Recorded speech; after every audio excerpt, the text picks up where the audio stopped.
ये सरमायाकारी किन शोबों में आएगी, किस फार्मूले के तहत आएगी और वो जो रुकावटें माजी में होती रही उनको कैसे दूर किया जाएगा, इरफान साहब आप बताएं हमें कुछ। जी इसमें सर जो मैं एक चीज जो मैंने देखी है, अल्हम्दुलिल्लाह मैं 2 साल से देख रहा हूँ कि पाकिस्तान में जो अनसर्टेनिटी के जो बादल छाए हुए थे और किसी भी चीज को हम प्रेडिक्ट नहीं कर पा रहे थे और किसी डायरेक्शन का पता नहीं चल रहा था कि गवर्नमेंट किस डायरेक्शन की तरफ लेके जा रही है। ये जो एक मीटिंग हुई है जनरल साहब की, उसने हमें एक ठंडी हवा का झोंका दिया। ठीक है। और सच बताऊं कि मैं समझता हूँ कि जिस जज्बे के साथ और जिस तरीके से हमारे चीफ साहब ने बात की है, ये बड़ी अनहोनी सी हुई है। और कुछ चीजें जो उन्होंने जिसका फिजिकली वो बता रहे हैं कि आपको 1 हफ्ते के अंदर अंदर आपको इसकी रिपोर्ट भी मिल जाएगी और आपको पता भी चल जाएगा। जी सही। जी इरफान साहब, जी इरफान साहब आपकी हमारे MBS जो ना 9 तारीख को आ रहे हैं। जी जी जी जी हमारे मतलब मोहम्मद बिन सुलेमान जो है ना वो आ रहे हैं 9 तारीख को। अच्छा। तो यानी ये कंफर्म है कि 9 तारीख को मोहम्मद बिन सलमान पाकिस्तान आ रहे हैं। सारी चीज जो एक तो आप कंफर्म कर रहे हैं कि मोहम्मद बिन सलमान आ रहे हैं पाकिस्तान 9 तारीख को, आप ये कह रहे हैं कि ये कंफर्मेशन है? जो अब तक सुनने में हमें आया है कि 9 तारीख को, उन्होंने नहीं ये डेट कंफर्म की, लेकिन जो सुनने मुझे आया है कि 9 तारीख को तो पाकिस्तान में आ रहे हैं। ठीक है। अभी 100% कंफर्म नहीं है, लेकिन सुनने में ये आ रहा है। अच्छा, इसमें जो दूसरी बात जो कही उन्होंने वहां पे कि हमने 25 बिलियन की इन्वेस्टमेंट उनसे वादा लिया है और 25 बिलियन की इन्वेस्टमेंट वो हमारे यहाँ पे करेंगे इंशाल्लाह। इसी तरह से उन्होंने कहा कि हमारी बात हुई है UAE से और UAE ने भी इसी तरह से 25 बिलियन की इन्वेस्टमेंट का वादा किया है और ये 3 चीजों में 4 चीजों में इन्वेस्टमेंट होगी। उसके लिए SIFC बनाया गया जिसको हर किस्म की प्रोटेक्शन दी गई है और सिक्योरिटी दी गई है कि उसको कोई चीज कर नहीं सकेगा, क्योंकि मोहम्मद बिन सलमान का सबसे बड़ा पहले एक था उनका मुतालबा कि आपकी ब्यूरोक्रेसी हमें काम नहीं करने देती, जिसकी वजह से हम यहाँ पे इन्वेस्टमेंट नहीं कर सके पाकिस्तान में, तो आपको इसको फौरी तौर पे एड्रेस करना पड़ेगा। तो ये SIFC इसलिए बना कि इसमें किसी की जो हिंड्रेंस नहीं होगी, कोई हर्डल क्रिएट नहीं होगी और आप अपना इंडिपेंडेंट तौर पे इसको चला सकेंगे। अब उसमें उन्होंने ये भी कहा चीफ साहब ने कि 10 बिलियन का उन्होंने मुझसे वादा किया कि $10 बिलियन हमारे रिजर्व में वो देंगे, ताकि और फिर हम ये 10 बिलियन उनको डॉलर में वापस नहीं करेंगे, हम उनको रुपीज में और उनको सामान की शक्ल में उनको वापस करेंगे। ठीक है। 25 बिलियन सऊदी अरब से, 25 बिलियन UAE से और इसी तरह 25 बिलियन वो कहते हैं जी कतर के साथ अभी बात होनी है और मेरा ख्याल है कि मुझे भी वहां से मिलेंगे और इस तरह कुवैत के साथ, कतर और कुवैत के साथ बात करके तो ये 100 बिलियन का मंसूबा इनका। और फिर उन्होंने कहा कि जी हमें चाइना ने हमेशा मदद की है बुरे वक्त में, जब भी बुरा वक्त आया है, जब भी कुछ हुआ है, तो अगले 3 साल के लिए भी उन्होंने रीशेड्यूलिंग कर दी है आपने जो कर दी और उसके हम उनके शुक्रगुजार हैं। तो मैं समझता हूँ ये ठंडी हवा का झोंका है इन हालात में जो हम जितनी डिसअपॉइंटमेंट फैल चुकी थी इसमें ये बहुत जबरदस्त है। फिर लोगों ने सवाल किए कि ये SIFC जो ना इसको कहाँ तक हमने करना है, तो फिर उन्होंने कहा जी कि हम इसमें IT, agriculture, mines and minerals और डिफेंस, ये 4 शोबे होंगे जिसके ऊपर ये इन्वेस्टमेंट होगी। फिर हमने कहा जी कि बताएं कि आपकी तो डिवेल्यूएशन नहीं रुक रही और चीजें जो ना कंट्रोल नहीं हो रहा डॉलर आपका, तो अब किस तरह से इसको करेंगे। तो उन्होंने कहा जी कि डॉलर जो ना ये आपकी शुगर भी और आपकी गंदम भी और ये आपका डॉलर भी जो अफगान ट्रांजिट की उसमें जा रहा है, हम इसको कंट्रोल करेंगे और पूरे तरह से कंट्रोल करेंगे। और फिर उसके बाद उन्होंने कहा जी कि हम इसके ऊपर टास्क फोर्स भी बना रहे हैं, इसके ऊपर स्मगलिंग के ऊपर, FBR के ऊपर और मनी एक्सचेंज कंपनीज के ऊपर, और इसके अलावा उन्होंने कहा जी कि हम आपका जो है सोशल मीडिया के ऊपर भी एक टास्क फोर्स बना रहे हैं। अच्छा, तो ये जो टास्क फोर्स शेख साहब बनेगी उसमें ताजरों को और सनतकारों को भी नुमाइंदगी दी जाएगी ताकि उनकी रहनुमाई में या उनकी मुशावरत से ये काम आगे बढ़े और तरक्की और खुशहाली का ये मनसूबा कामयाबी हासिल करे। जी बिल्कुल, ये मेरी चीफ साहब से खुद बात हुई, मैंने खुद उनके साथ बात की।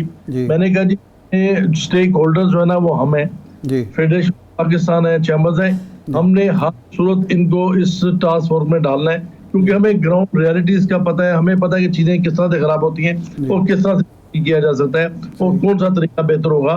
तो उन्होंने कहा जी बिल्कुल हम आपको इंशाल्लाह इस टास्क फोर्स का हिस्सा भी बनाएंगे। तो मुझे उम्मीद है कि जिस तरह से उन्होंने मेहनत किया। अब आपको मैं 2-3 चीजें और बताऊं। हमने आईपीपीज की बात की कि जो आईपीपीज ने हमारे साथ किया, जो एग्रीमेंट हुए, डबल अपना गलत अपना ओवर इन्वॉइसिंग की गई, फिर इनकी कंजम्पशन के ऊपर बात की गई कि जी ये तो तकरीबन 60 से 70% जो है इनकी प्रोडक्शन है और ये 100% आपसे पैसे ले रहे हैं, इनको फौरी तौर पर कंट्रोल करें। अदरवाइज ये जो बिजली के बिल हैं ये तो ना कोई घरेलू सार्फिन दे सकते हैं ना कारोबारी दे सकते हैं। आप जब मुकाबला करते हैं तो रीजन में जो चाइना, इंडिया और आपका बांग्लादेश है वो 8 सेंट पे है, हम 20 सेंट पे हैं। इसी तरह से सारी बातें हमने उनके साथ की हैं। जी जी जी जी इरफान साहब जी, उनके ऊपर फौरी तौर तो कंट्रोल किया जाए। 1300 बिलियन साल का जो हम लॉस कर रहे हैं उसको तो खत्म, ताकि ये हमारे ऊपर से बोर्ड जो है ना वो खत्म हो। तो ये सारी चीजें जो है ना ये आपने बड़ी इंपॉर्टेंट बात की है इरफान साहब। यानी आप ये कह रहे हैं कि जो स्टेट और एंटरप्राइजेज लॉस में हैं उनको प्राइवेटाइज कर दिया जाएगा और रेगुलेट किया जाएगा आईपीपीज को, यानी ये रीस्केड्यूल होंगे जो मुआहदे हैं आईपीपीज के साथ।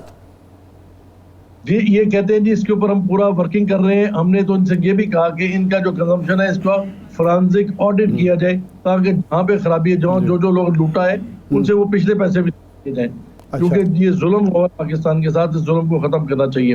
फिर उन्होंने शेख साहब एक आपके पास वक्त कम होगा, एक तो ये है कि आईपीपीज के साथ रीनेगोशिएट किया जाएगा और उनसे पुराने पैसे भी वसूल किया जाएंगे, आप ये कहना चाहते हैं?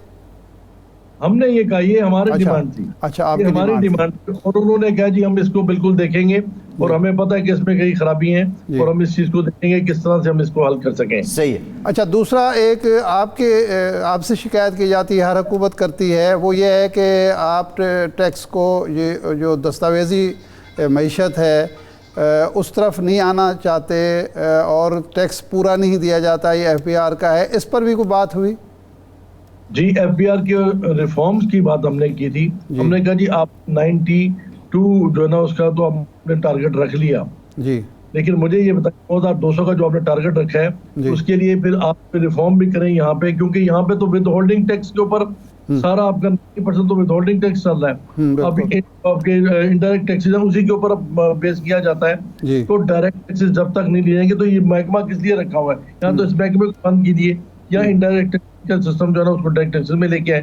तो उन्होंने कहा जी कि हम इसका रिफॉर्म लेके आ रहे हैं और इसके ऊपर हम इंशाल्लाह काम करें। इसमें भी एक टास्क फोर्स हम बना रहे हैं। सही है।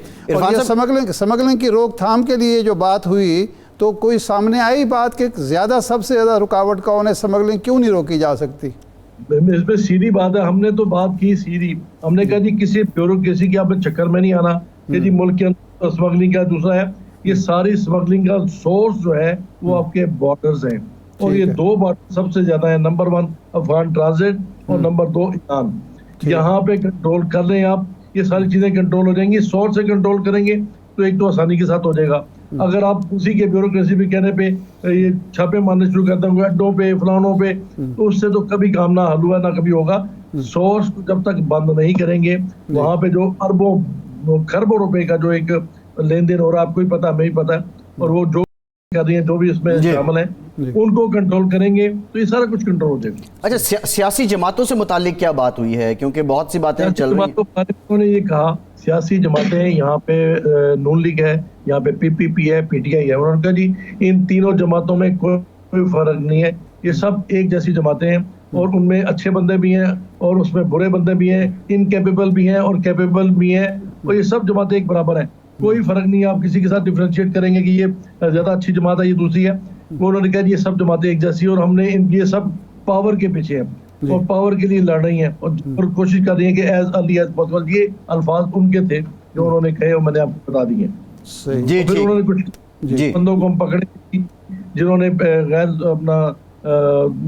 कानूनी तरीके पे पैसे बनाए हैं, तो हम उनको भी पकड़ेंगे। फिर कराची में जो सवाल किया गया ये था कि कब्जा ग्रुप ने यहाँ बहुत तंग किया हुआ है, तो फिर यहाँ पे जो हमारा वहाँ पे है करप्शन है वो बहुत ज्यादा, इसको कंट्रोल किया जाए क्योंकि कारोबार जो है इसकी वजह से बहुत ज्यादा मुतासर हो रहा है।